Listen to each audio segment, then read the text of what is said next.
Hi, welcome to This Week in Gallup. I'm Barbara Stanley, and we have a great program for you this morning because Gallup is beginning to open up.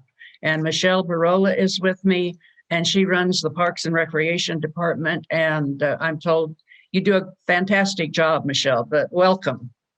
Thank you. Thank you. Yeah, we were, everybody was wondering where your office is. Do we know where that is now? So my office is located at the Larry Bryant Mitchell Recreation Center. That's where I thought it was, but then, I can guess wrong. Tell me exactly all the centers that you are in charge of, you're responsible for, and what we're opening and what we're not opening. Okay, so currently I oversee 5 buildings. That would be the Gallup Aquatic Center, the Cecil Garcia Fitness Center, the Larry Bryant Mitchell Recreation Center, Harold Reynolds Athletic Complex, and the Boxing Club. Currently, right now, we do have, as of April 1st, we have the Cecil Garcia Fitness Center. April 12th, we have Larry Bryant Mitchell Recreation Center was opened. And then the Gallup Aquatic Center on April 13th. Harold Reynolds is still temporarily closed. We wait to see what happens in June with that facility. And also our boxing club is currently closed.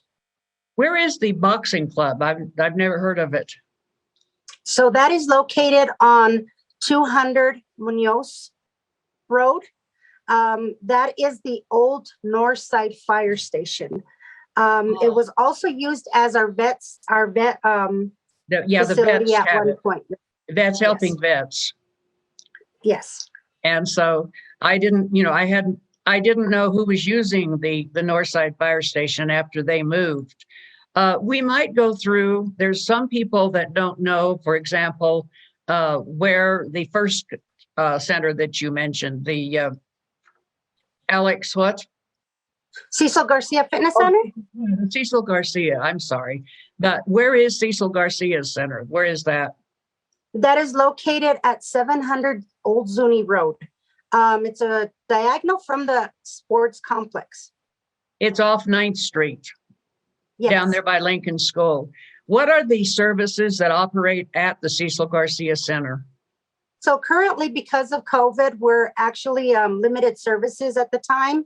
So Okay. we have our cardio room available, and we also have our weight room available. Our racquetball by reservation, and we're doing singles for that.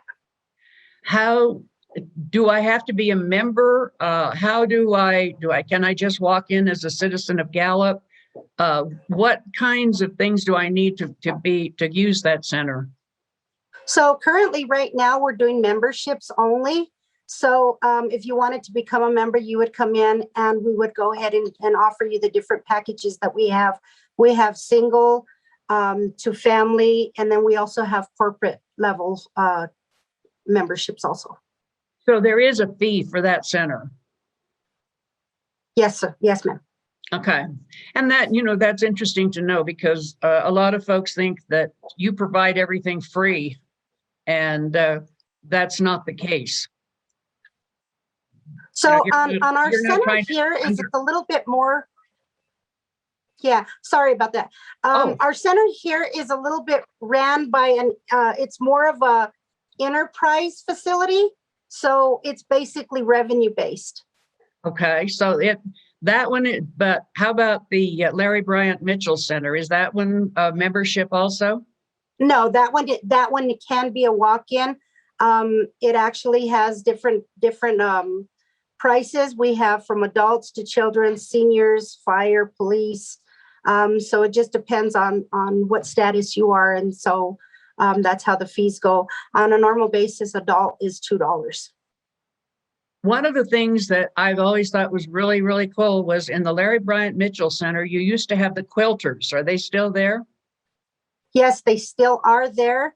They actually have their room right next to my office. So yeah, they run from maybe about 15 to 20 individuals that come in and sew and stuff. And so currently right now they're limited to 7 individuals. So they haven't really moved on it very much. But I know I've seen a little bit of traffic in and out. So That's a really, really good program, and people don't even realize that it's there, Michelle. It's one of Gallup's really best kept wonderful secrets. Yes, they've actually started helping us out with our summer program. So they've offered classes for youth and stuff. So that's been really, really a benefit there. So And they do fantastic work. I mean, and their excellent. quilts, yeah, their quilts are some of them are so fun, and you're thinking, wow, how did they think that up? It's really exciting to see that. But and there's no fee for quilting. You go, and I think you ask them if you can join, and they usually let you start out with small stitches. But it's I think that's a pretty much free thing, isn't it? I'm not really sure if they have any memberships or anything. But when individuals come in to go into the quilting room, they just go in and they talk with Cy Benali. And so, she kind of gives them all the stuff that they do in there and that. But they do excellent projects there. I mean, I just love to go in there sometimes to watch them, work and put their quilts together. It's amazing. Yeah, and that's another fun thing. They've allowed me to wander through and just, look. Now, I'm not a quilter, so but it's so fun to watch them. And they are Exactly. really great. And there's some of Gallup's great, the ladies themselves are some of Gallup's great treasures. Yes, they are. Do you have any other programs at the Larry Bryant Mitchell, like the Quilters, any other groups that are using the center? Currently, we don't have anybody right now. We're still limited services also. Usually we have like our GYBL program, and that's our youth basketball league.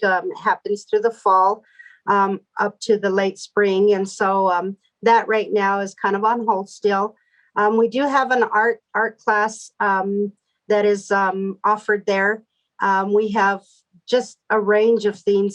We've even started crochet right before the COVID and stuff. And that class actually, it's just amazing. We have oil painting and so forth. So there's just different activities. And because of the COVID still right now, we're limited services. So we only provide the weight room and cardio at this time.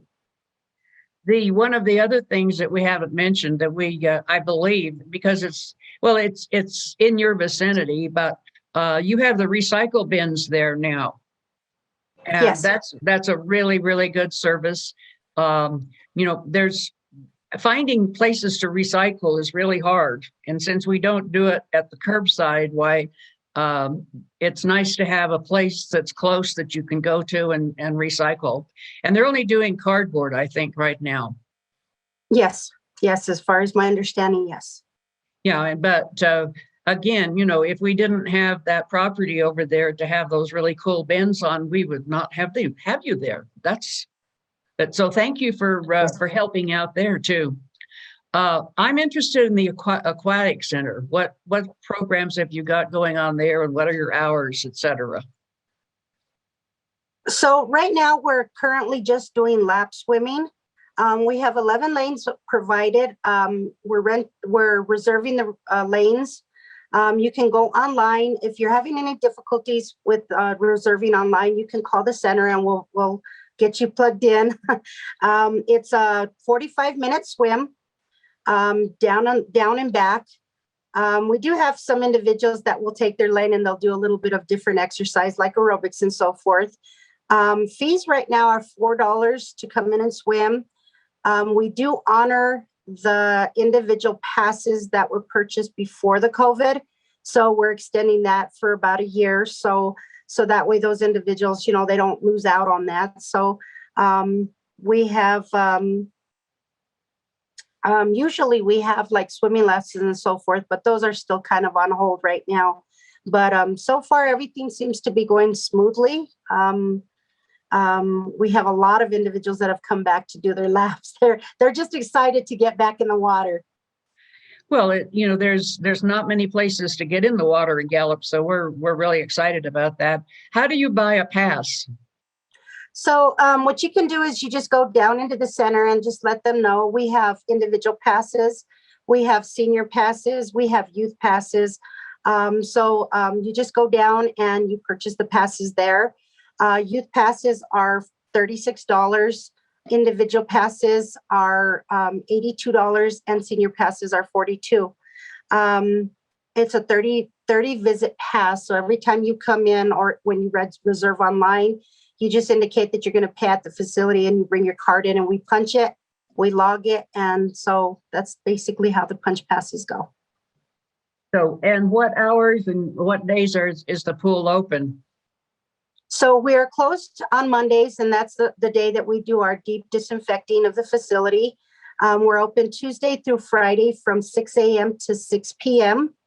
And then Saturday and Sunday, we're open from 10 a.m. to 2 p.m. You've been mentioning the COVID virus or the COVID restrictions, et cetera. What kinds of things are we doing? I mean, masks? What else are we doing? Did they have to wear a mask while they're exercising? So in all of our centers, masks are required throughout the facility. We do have hand sanitizers throughout the facility. We also use disinfectant wipes so that way individuals can wipe down their machines and so forth. Aquatic is still the same way. The only difference is that while you're in the water, you do not have to wear your mask, of course. At the aquatic center, we ask that the individuals shower before they come and be in their swimsuits. They can use the lockers, but there's no showers at this time because of the COVID. So we ask that they shower and they come prepared to swim right away. We do have a splashdown shower in the pool area, so they can wash off and, well, not so much wash off, but just kind of wet down before they get into the water. Kind of makes the water a little bit warmer when you do that. Well, and I don't know about the pool now, but do we know how much chlorine do you guys have to put in? That I always wanted to get out of when I got out of the pool, I wanted to shower to wash off the chlorine, not any other germs, Michelle. Do we still have to heavily treat the pool? So the pools will be disinfected throughout in order for us to meet the state standards. We do keep our pool, we do it by PSIs and stuff. And so if you're looking at an actual PSI or you're looking at the actual free and the combined chlorines, the combined chlorines cannot be more than a 0.04. And so, a 0.4. So we usually run our water free like a 3.0. And so it can't be more than 0.4 more. We'd have to disinfect it a little bit more. So we keep our standards for the state. We have a specific amount that we can put in and that. And so we keep it right in the middle. So that way it's not too much or not too less. Same thing for our pH. At one point at Harold Runnels, you could actually smell the chlorine in the locker room before you got in the pool. So that was like 25 years ago, Michelle, and it was really like the chlorine smell really hit you hard. And I'm thinking that's really tough to swim into for me when it's that heavy. So when individuals smell the chlorine, and back at Harold Reynolds, and just kind of give a little history, we had a lot of issues with our air handlers, and so we would open the doors to accommodate that air, rotation and so forth. Now the chlorine that you actually smell in the air is not actually chlorine; it's chloramines. Okay. That's basically a combination. Yeah, it's a combination of the chemicals that we use in the pool versus if individuals do not shower, they have the shampoos or lotions, all that gets into the pool. And when that happens, it causes the chloramines to rise. And so those, that I do know that was an issue back in the day. And it's just a constant keeping track. As long as we keep track of all of our numbers, and our air handlers are working properly, that should be eliminated. Well, as I say, that was a long time ago, but you kids probably have figured that out. And I wanted to mention it because there are probably a few old folks left that are watching, and they might like to go over and use the pool, but we still have that smell in our brain, and we're positive we don't want that again. What I don't understand is Parks and Rec used to also run the ballparks like Ford Canyon and the tennis courts. And are you still responsible for those? So yeah, so our director Vince Alonso oversees our parks, and we also have Okay. a superintendent of parks. His name's Jake Anslem, or Anslem Jake. I always say it backwards. And so currently, our administrative assistant is actually overseeing like scheduling of the fields and so forth. So yeah, so we still oversee that. Yeah, the fields are opening up to their, do they have a lot of restrictions as to numbers of people, or what happens if they find a COVID case, or there's testing involved? What's the kind of procedure for those things? So I know currently that they're required to have a COVID plan in place while using the facilities and so forth. In fact, we actually had a meeting earlier today, and our director was basically indicating that, it was interesting to see all the kids out there, because we haven't seen them out there for a while playing. They have different practices going on, and they're implementing the mask on their, that they're wearing their mask while they're out there and social distancing the best that they can. And so I know that, of course, the hand sanitizer is one of the biggest things that they're using out there when water is not available, at that one time. Right. So I know that was one of the things that they had implemented, was that they had to have a COVID plan in place. That and this I've heard on the TV in Albuquerque. A lot of the schools have had to be shut down because of they found COVID cases.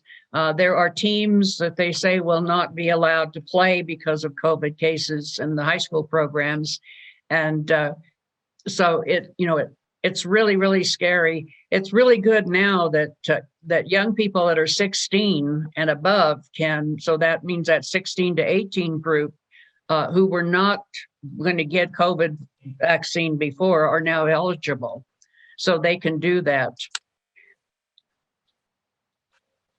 The one of the things that happened over in Albuquerque, Michelle, and I wonder about if we were able to do that here. If we did, in your centers, do you really handle young people in the most of the time, or is this mostly, your programs are mostly for adults? So fitness center is more based 16 and older. Our recreation center does have youth. We have several youth programs.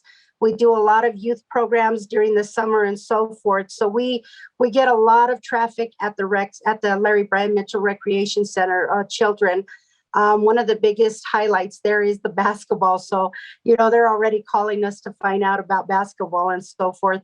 But we do have a lot of youth that comes and utilizes that center. So, even moving in slowly, it's still a little bit, you're constantly planning for what ifs.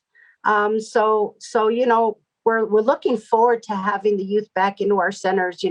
Right now we have more of 16 and older that are using our facilities right now. But hopefully in the near future, we'll be able to bring them in.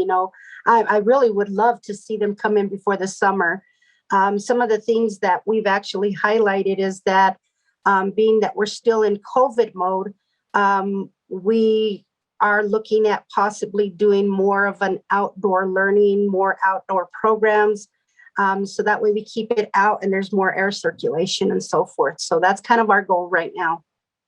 That's a really good goal, because you have a lot of outdoor space that can be utilized, and the programs, if you have them inside, there's the possibility that you'll have COVID, and that's not a good idea. So one of the things that is necessary probably in this area is now or this summer, would the city provide internet access through the centers for young people, or any people, any group, any adult group or whatever?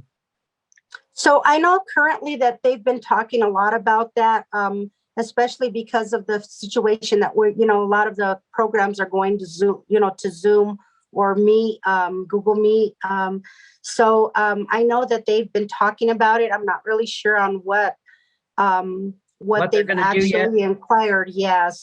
But I know that has been something that they've been talking about.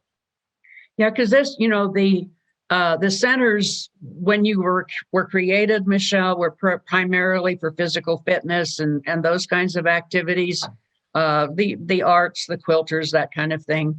But I think across the country now, the community centers have had to help provide like educational opportunities for kids with no schooling, all kinds of things. Here in New Mexico, our workforce solution people, if they want to apply for unemployment, they have to find a computer somewhere. And, all of these things. And I think community centers are just eventually going to evolve into a all services provided kind of place. Yes. Yes. Now that you bring up with providing technology and that, I know that our library here in Gallup has done a phenomenal job with technology. And so, I know that right before the COVID that they were doing a lot of training and stuff for individuals, so that they become familiar with the internet and so forth. So they've done a phenomenal job with it. Yes. And and I think they'll continue to, but, every city building, the space is limited, resources are limited in each building. And so, you have the library, which has a limited amount of resources. And then you have the community centers who, you are close to community centers. I mean, you're right there in the Lincoln area and in the Chihuahua area. That Cecil Garcia Center is a really magnet for people in that area. And then the Larry Bryant Mitchell, you have the whole north side over there that is really, I mean, I think that they talk about the Larry Bryant Mitchell as their center when they're on the north side. Yes. Well, I mean, well, and they feel like it is because it's close and, it's in their neighborhood. And so if you stick it out here at Indian Hills, it would be my center, but I have to go to somebody else's center. But I can go to the aquatic center and that can be everybody's center. Yes. When are you planning on sort of looking at your summer programs? Will we have that out early or late, or you're going to wait till the COVID thing settles down? Well, right now, like I said earlier, it's a constant planning.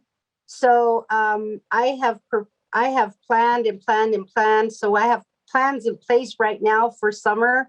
We just wait to continue seeing our numbers, where we're at. And, in fact, we talked about that today. Let's hope we're still in turquoise today.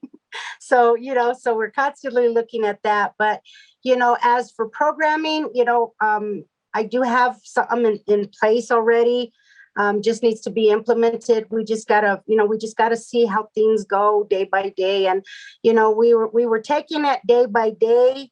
We're kind of moving into week by week. So hopefully, like I said, hopefully it looks good for the summer, and we can open up the doors a little bit more, have a little bit more recreation for the kids and stuff. And, bring back the basketball indoor. I know we have a lot of our basketball areas right now are being used that are in our parks and stuff. So that's a good thing. And, we have a lot of youth that like to come in and swim and stuff. So hopefully we'll be able to open our doors, even if it's slowly, it's but it's got to be at the right time. Well, and the other thing that I wondered about, Michelle, is, it sounds from reports in the newspaper and the radio that Gallup's budget has not been that badly affected. I mean, it's been affected very definitely, but it hasn't been like whacked in half or something. Do we have resources for the recreation centers and the aquatic center? Do we have those resources now with the city funds and budget? If the budget is approved, yes, we will have the funds to operate our program. It may be a little bit more, well, I shouldn't say more, but it might be a little less than normal. But we'll be able to conduct our program, and just depending on where we're at, I mean, we're going to look at how many numbers we can bring in. If you look at the states right now, if we do any type of training, or lessons, it's got to be a 1-on-1 or 5-to-1, and so that kind of limits our programs too. So, but with the actual budget, if it does get approved for this next fiscal, yes, we'll be able to carry out our programs. That's great. I heard yesterday that there's a movement in the state, and it's primarily funded and pushed by Albuquerque, to have the governor change the way we look at COVID and get rid of the turquoise, green, red, et cetera, and go to everyone is open all the way, but with restrictions as to what happens if you have COVID cases and things. Would that be an easier thing to work under, do you think, than this, whether we're turquoise or red or whatever? Well, it kind of helps us out, be able to keep track of everything that's going on in our center. There's a lot of paperwork that entails now. We've got to make sure that we're doing our checks, and we're making sure we inform everybody on the rules and so forth. So I really, in my own opinion, I think that the color system is really good. It gives us a little bit of a track where we're at as in numbers. And it kind of helps us identify what is our possible next steps. And so that kind of helps us out with that. It's helped us out to where we're at right now, and we were able to open up the way we have. It didn't, if we would have opened up to where let everybody do as is, I think we would have gotten an influx of people, and it might have been then the situation. Now we have a COVID case. So right now, with us monitoring and doing the step by step, I think that's actually benefited us. And the other thing is all of that, all those rules, all those regulations, and all your hard work and monitoring is for safety and for the safety of the public, right? Yes, and that's one of the things that I've been with the city 20 plus years, and before that I worked with the school district, and that has always been my number one, is I want to make sure everybody comes in safe and leaves safe. Fantastic. It's really nice to meet you, Michelle, and I'll have to come by your office because the quilters are near, so I can visit them. But good luck this summer, and we'll have to talk again. Sounds great. I appreciate it. And thank you for having me on. Yeah, well, you kids do a great job, and our recreation and parks group have always been fantastic. So keep going up all the good work. Thank you. Bye. Thank you. Bye-bye.